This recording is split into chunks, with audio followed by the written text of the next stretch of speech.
Assalamualaikum warahmatullahi wabarakatuh. Pada hari ini, kumpulan kami ingin membentangkan banding beza kurikulum pendidikan Islam KBSR dan KSSR beserta contoh. Assalamualaikum warahmatullahi wabarakatuh. Saya Nurul Latifah binti Muhammad Asri. Hari ini akan membentangkan tentang latar belakang KBSR dan KSSR. KBSR merupakan singkatan kepada Kurikulum Bersepadu Sekolah Rendah. KBSR ini mula diperkenalkan pada tahun 1993 selaras dengan falsafah pendidikan negara pada ketika itu. KBSR pula tamat pada tahun 2010. Konsep bersepadu dalam KBSR meliputi unsur-unsur pengetahuan, kemahiran dan nilai yang diintegrasikan supaya mendapat kesepaduan. Maksudnya kat sini, konsep bersepadu dalam KBSR ini adalah untuk mencapai tujuan supaya murid-murid mendapat kesepaduan. Yang terakhir, KBSR ini memberi peluang kepada murid-murid untuk mempelajari cara penyelesaian masalah, berkomunikasi dan bertukar pendapat serta memupuk semangat kerja antara satu sama lain. Maksudnya kat sini, KBSR ini memberi peluang kepada murid-murid untuk berkomunikasi, bertukar pendapat dengan rakan-rakan mereka tentang sesuatu perkara ataupun untuk menyelesaikan sesuatu masalah. Hal ini dapat memupuk semangat kerjasama ataupun semangat sepasukan antara rakan-rakan mereka. Seterusnya, KSSR. KSSR merupakan singkatan kepada Kurikulum Standard Sekolah Rendah.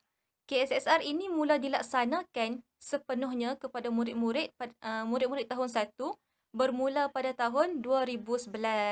Sebenarnya KSSR ini mula dibangunkan ataupun dirancangkan pada tahun 2010. Kemudian dilakukan uji kaji kepada murid-murid di beberapa buah sekolah untuk melihat sejauh mana keberkesanan KSSR ini. Setelah uji kaji tersebut berhasil, barulah diperkenalkan kepada murid-murid bermula pada tahun 2011. KSSR ini masih mengekalkan konsep KBSR, iaitu perkembangan individu secara menyeluruh, pendidikan yang sama untuk semua murid, pendekatan bersepadu dan pendidikan seumur hidup. Maksudnya kat sini, KSSR ini tidak jauh beza dengan KBSR. Dia masih mengekalkan konsep KBSR itu untuk memberi pendidikan yang menyeluruh kepada murid-murid dan pendidikan seumur hidup. Dalam KSSR ini ditambah dengan elemen merentas kurikulum iaitu EMK, elemen merentas kurikulum yang baru iaitu berkaitan dengan kreativiti dan inovasi, keusahawanan dan teknologi maklumat dan komunikasi. Elemen merentas kurikulum yang baru ini dapat membentuk pelajar yang lebih berpotensi tinggi dan berdaya maju dalam pembelajaran mereka. Seterusnya, saya akan membentangkan tentang persamaan antara kurikulum KBSR dan KSSR. Seperti yang kita ketahui, terdapat beberapa persamaan antara kurikulum KBSR dan KSSR yang dilaksanakan di sekolah. Persamaan yang pertama ialah KBSR dan KSSR ini digubal berlandaskan prinsip-prinsip yang terkandung pada falsafah pendidikan kebangsaan yang juga dikenali sebagai FPK. 4 prinsip tersebut ialah pendekatan bersepadu, perkembangan individu secara menyeluruh iaitu merangkumi aspek jeris, jasmani, emosi, rohani, intelek dan sosial. Peluang dan kualiti pendidikan yang sama untuk semua murid. Yang keempat, pendidikan seumur hidup.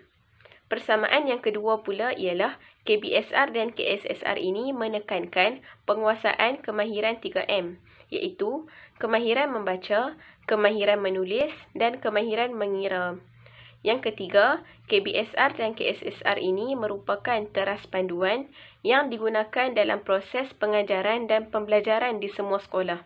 Yang keempat, KBSR dan KSSR ini menekankan bidang core kurikulum dan pembangunan insaniah murid. Core kurikulum bermaksud kegiatan di luar bilik darjah seperti aktiviti sukan, aktiviti persatuan dan lain-lain. Aktiviti-aktiviti ini dapat mencukil bakat dan minat murid-murid di samping meningkatkan keyakinan mereka untuk terlibat dalam program-program yang dianjurkan. Yang terakhir, persamaan antara KBSR dan KSSR ini, penilaian bagi KBSR dan KSSR dilaksanakan secara peperiksaan. Seterusnya, saya akan menerangkan pula tentang perbezaan kurikulum KBSR dan KSSR. Perbezaan yang pertama adalah dari aspek reka bentuk. Reka bentuk KBSR adalah bersifat linear. Linear ni bermaksud penyampaian pengajaran yang sistematik ataupun mempunyai turutan. Misalnya bermula daripada kandungan pembelajaran, kemudian hasil pembelajaran, seterusnya cadangan pembelajaran dan barulah bermulanya aktiviti pembelajaran. KBSR ini direka dengan menumpukan 3 bidang utama, iaitu bidang komunikasi, manusia dan alam sekelilingnya serta bidang perkembangan diri individu. Ketiga-tiga bidang ini dibina hanyalah untuk memastikan murid-murid dapat mencapai tahap komunikasi yang berkesan antara rakan-rakan mereka serta dapat memupuk perpaduan kaum yang kukuh di antara mereka melalui sistem pendidikan yang sistematik dan tersusun ini.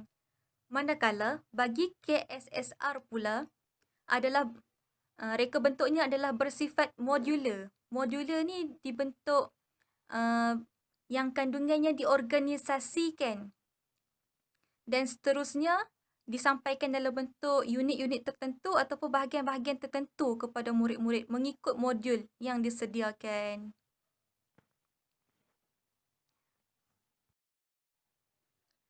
KSSR ini direka sebagai penambahbaikan kepada KBSR. KSSR ini dibina berasaskan 6 tunjang utama, iaitu komunikasi, kerohanian, sikap dan nilai, kemanusiaan, perkembangan fizikal dan estetika, sains dan teknologi, dan keterampilan diri. Penambahbaikan reka bentuk KSSR ini adalah bertujuan untuk memperluaskan lagi skop pembelajaran murid di peringkat sekolah dan memberi peluang kepada murid untuk menjalani independent learning. Bermaksud pembelajaran secara bebas, secara kendiri mengikut murid itu. Hal ini untuk membentuk murid yang lebih berpotensi tinggi dalam pembelajaran, berfikiran kritis dan kreatif. Seterusnya, perbezaan dari aspek bahan pembelajaran pula. KBSR menggunakan bahan pembelajaran berasaskan sukatan pelajaran dan huraian sukatan pelajaran. Sukatan pelajaran ini merupakan suatu rancangan pelajaran yang berkaitan dengan sesuatu mata pelajaran yang hendak dipelajari. Misalnya merangkumi beberapa aspek seperti unit pembelajaran, objektif pembelajaran, kemahiran-kemahiran yang disusun mengikut peringkat umur murid-murid. Manakala bagi huraian sukatan pelajaran pula bermaksud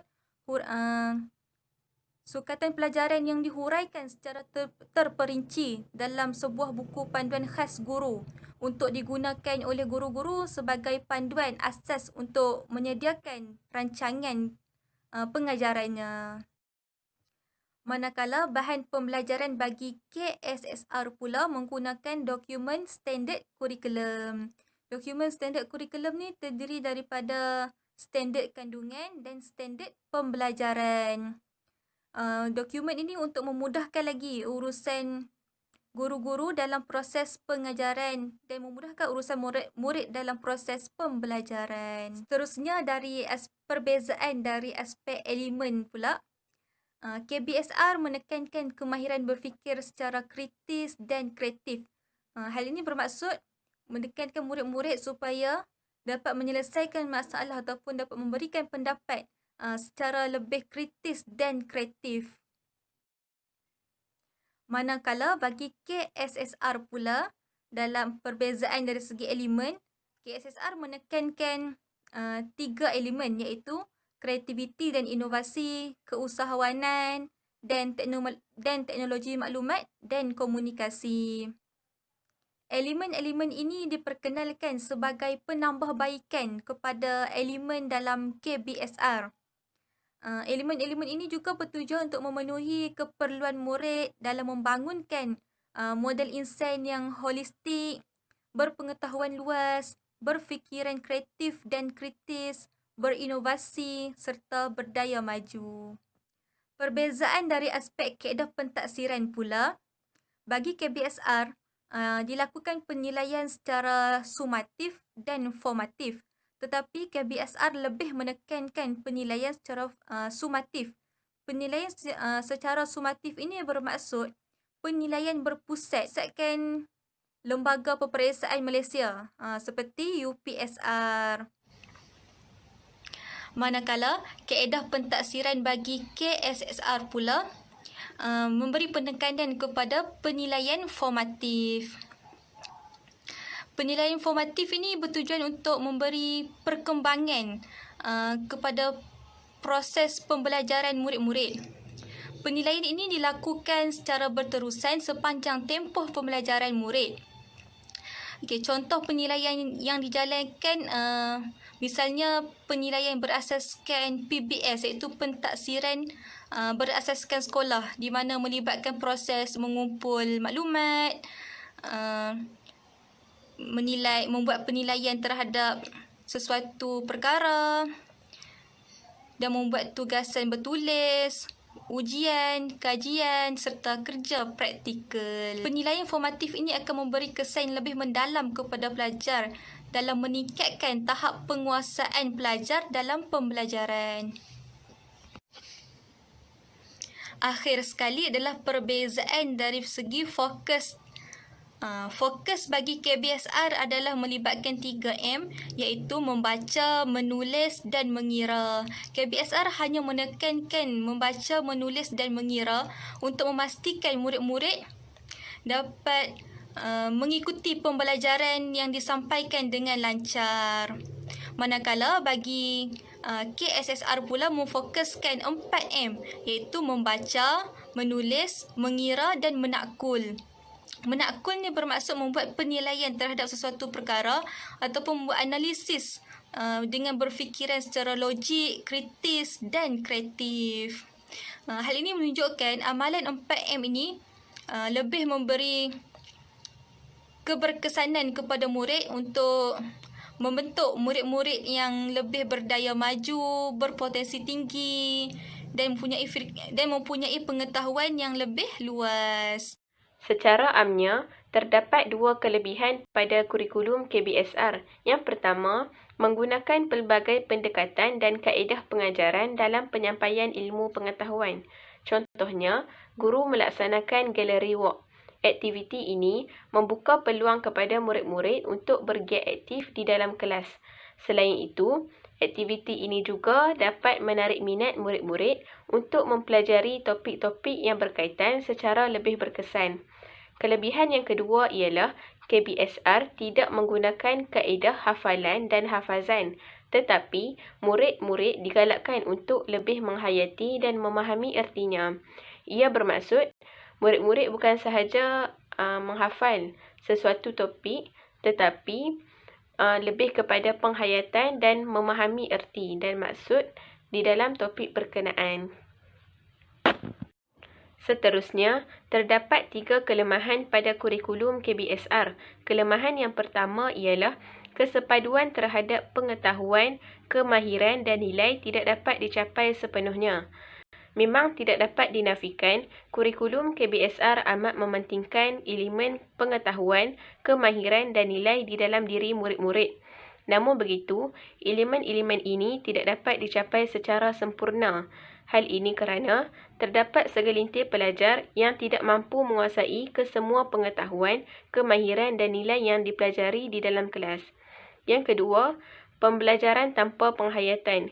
Ia bermaksud murid-murid hanya menghafal dan memahami topik-topik berkenaan tanpa menghayatinya. Yang ketiga pula ialah mengurangkan keberkesanan usaha ke arah membangunkan insan yang berilmu, berketerampilan, berdaya saing, berkemahiran dan mempunyai jati diri. Contoh kurikulum pendidikan Islam KBSR. Yang pertama, murid dapat menguasai topik-topik dalam mata pelajaran sirah secara berkesan melalui kaedah pengajaran yang digunakan oleh guru di dalam kelas seperti galeri walk. Yang kedua, murid mampu menghayati dan memahami dengan baik surah-surah hafazan yang terdapat pada sukatan pembelajaran dan bukanlah hanya menghafalnya semata-mata. Baiklah, bismillahirrahmanirrahim. Seterusnya saya akan meneruskan tentang kelebihan dan kelemahan KSSR. Pertama, kelebihan KSSR adalah dapat mengesan perkembangan dan pencapaian murid dalam pembelajaran. Seperti yang kita tahu, KSSR ni merupakan satu sistem pentaksiran yang lebih sistematik dan berterusan. Ia juga merupakan satu penilaian yang secara holistik, autentik dalam pelbagai aspek. Contohnya, penilaian dalam bilik darjah, iaitu penilaian seperti amali, kelakuan murid, kerja-kerja murid, pelibatan murid dalam kurikulum dan sebagainya. Jadi melalui penilaian-penilaian sebegini, ianya dapat memberi peluang kepada guru untuk menilai pencapaian murid secara berterusan. Saya bagi satu contoh, iaitu dengan kewujudan portfolio. Portfolio ini merupakan satu dokumen yang merekodkan kegiatan dan pencapaian murid untuk rujukan para guru dan ibu bapa. Jadi ibu bapa boleh melihat dokumen portfolio ini untuk melihat perkembangan dan pencapaian anak-anak mereka di sekolah. Yang kedua, kelebihan KSSR ialah dapat menangani isu-isu pendidikan seperti kepadatan jadual waktu, bilangan mata pelajaran yang banyak serta ketelampauan penekanan terhadap kecemerlangan akademik. Jadi, seperti kita tahu, KSSR ni merupakan satu penilaian yang secara menyeluruh, yang secara terbuka. Jadi, ianya tidak tertumpu kepada akademik sahaja. Ianya tertumpu kepada kurikulum, penilaian, tingkah laku murid dan sebagainya. Jadi isu-isu yang timbul, isu-isu pendidikan yang timbul ni dapat kita kekang dan dapat kita selesaikanlah melalui transformasi pendidikan iaitu KSSR ini. Yang ketiga ialah kurikulum mudah dan padat yang sejajar dengan kemodenan sistem pendidikan berasaskan teknologi maklumat dan komunikasi. Seperti yang kita tahu, dalam KSSR ni, ianya ingin melahirkan model insan yang seimbang dari segi jasmani, emosi, rohani, sosial, intelek, berdasarkan falsafah pendidikan kebangsaan. Jadi, dengan aplikasi teknologi maklumat dan komunikasi dalam pembelajaran ini, ianya dapat meningkatkan kemahiran pelajar untuk menjadi seorang insan yang celik teknologi. Jadi, KSSR ni juga tidak tertumpu kepada sukatan pelajaran sahaja. Ianya memerlukan para pelajar itu sendiri untuk mengakses pembelajaran secara kendiri.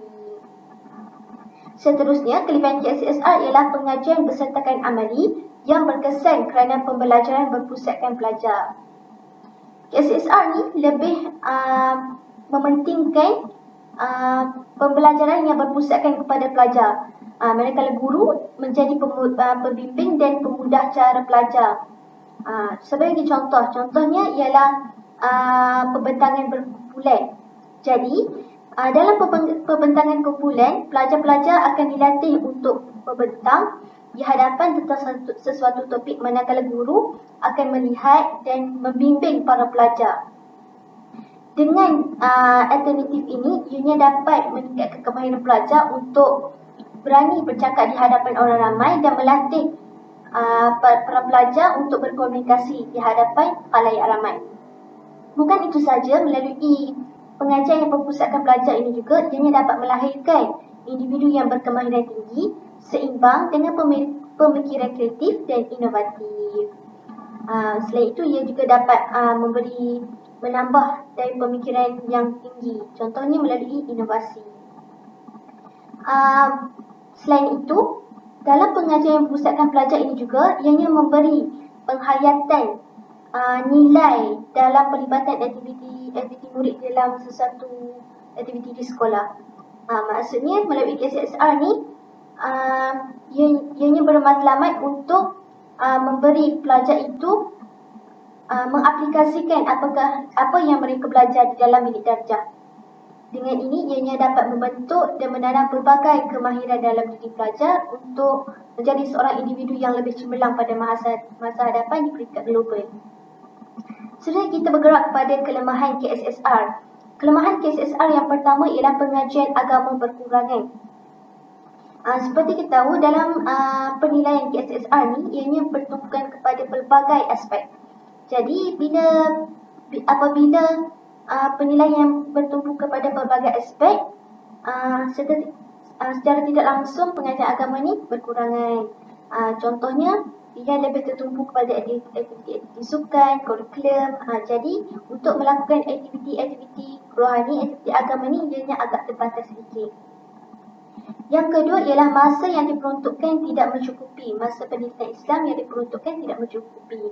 Seperti mana yang kita tahu, masa yang diperuntukkan pendidikan Islam di sekolah kebangsaan tidak sama dengan masa yang diperuntukkan di sekolah jenis kebangsaan.